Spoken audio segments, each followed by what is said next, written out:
एक खामोश सा घर, जिसके एक कोने में एक बूढ़ा बाप नईम साहब आहिस्ता आहिस्ता जिंदगी गुजार रहा था।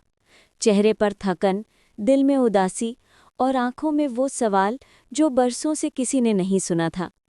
एक दिन उन्होंने अपने बेटे से कहा, बेटा, मुझे घर से मत निकालो, मैं ओल्ड हाउस नहीं जाना चाहता। मुझे बस एक कोने में रहने दो, मैं तुम सब के छोटे मोटे काम कर दिया करूँगा।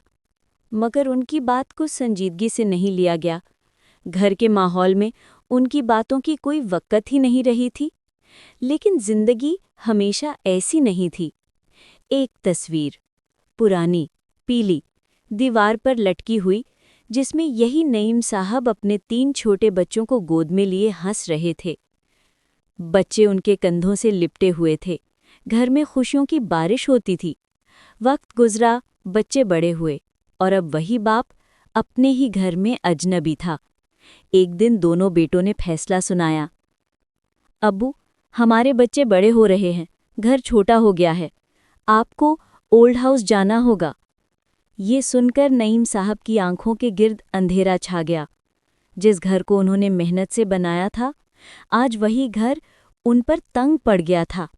दोस्त ने समझाया, भाई दलील दो, मजहब बताओ, शायद समझ जाएं। बेटों ने बात तो मानी, लेकिन सिर्फ इतनी कि स्टोर रूम खाली करके उन्हें वहां रख दिया। यूं वो बूढ़ा बाप अपने ही घर के स्टोर में मुंतकिल कर दिया गया। लेकिन अल्लाह ने उनके लिए 2 फरिश्ते भी रखे थे, उनके पोते अली और सारा।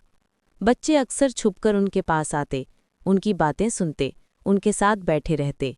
दादा भी अपनी कहानियों से उनके दिलों को जिंदा रखते। वक्त गुजरता रहा और एक दिन वो लम्हा आया जो सब कुछ बदलने वाला था। दोपहर का वक्त था, शदीद गर्मी। नईम साहब स्टोर रूम में आराम कर रहे थे कि अचानक चीख सुनाई दी। वो हड़बड़ाकर खिड़की की तरफ भागे। सामने उसी सड़क पर 3 अजनबी अली और सारा को जबरदस्ती गाड़ी में डालने की कोशिश कर रहे थे। रुको, बच्चों को छोड़ो, वो चिल्लाए, मगर आवाज कमजोर थी, कोई नहीं सुन रहा था। बुजुर्ग होने के बावजूद वो पूरी ताकत से दरवाजे की तरफ दौड़े, जैसे उनके पैर नहीं, उनका दिल भाग रहा हो। वो बाहर पहुंचे और एक आदमी को धक्का देते हुए बोले, इन्हें छोड़ दो, ये मेरे पोते हैं। मगर जवाब में एक जोर का धक्का मिला। वो गिरे, मगर दोबारा उठ खड़े हुए।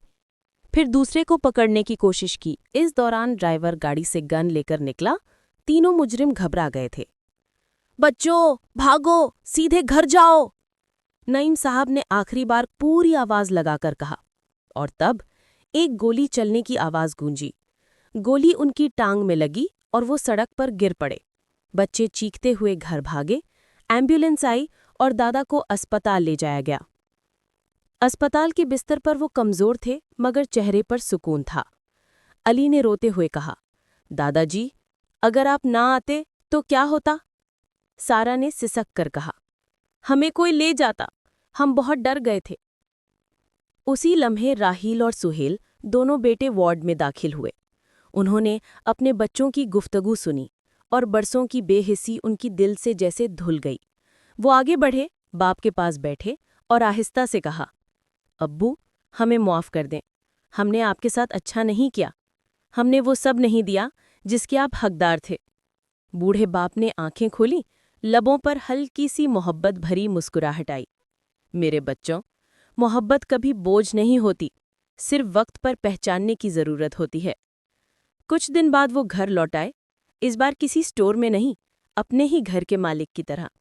दीवार पर पुरानी तस्वीर उतारकर नई तस्वीर लगा दी गई, जिसमें दादा, बेटे, बहुएं और पोते सब एक साथ बैठे मुस्कुरा रहे थे। अब इस घर में बेहिस्सी नहीं, मोहब्बत बसती थी।